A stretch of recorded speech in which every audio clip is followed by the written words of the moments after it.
Question 4, reproductive system. It says female.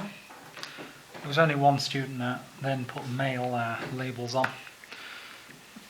Name the parts labelled, and we want the correct scientific terminology here.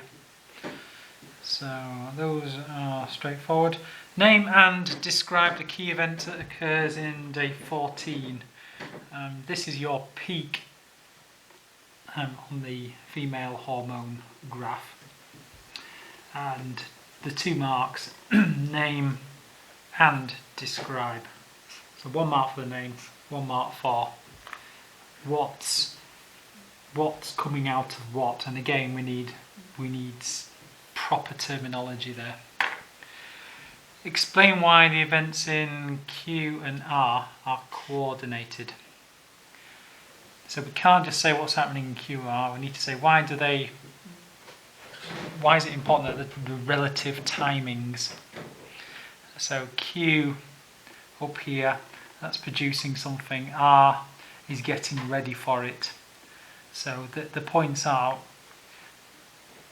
we're going to get something to do with fertilization going on, and then what is it particularly about R that needs to be ready for what's arriving, and how does it get ready, what's the name of the thing that's arriving, that sort of point. So there's 3 points there. Then we've got a graph, and this is a concentration, and most manufacturers recommend that the test is taken after the expected start. Trying to find key bits of information in this question 4 days before. So one manufacturer claims that their product is sensitive enough to be used 4 days, and use the graph then to determine the lowest concentration of HCG that this product can detect. So you are using 4 days before menstruation, and the scale here, some people had problems reading the scale, so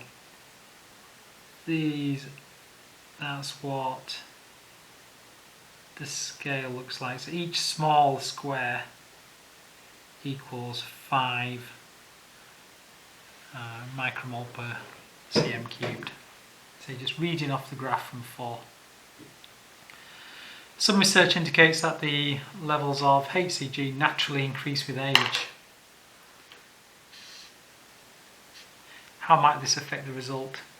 Well, your options are, does it give a false negative, a false positive, or does it not affect the result? So take your pick from those.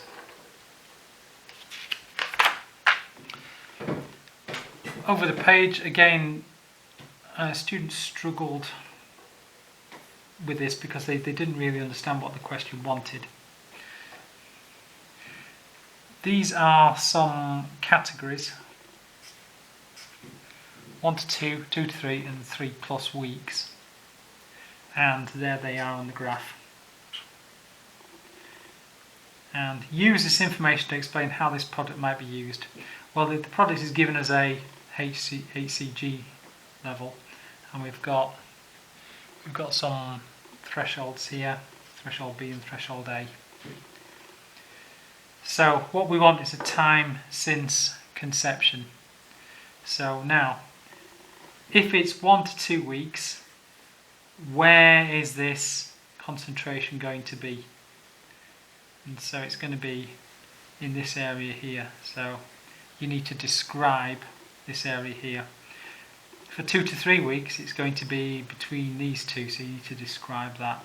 3+ weeks, it's going to be above that. So you just need to put that into words.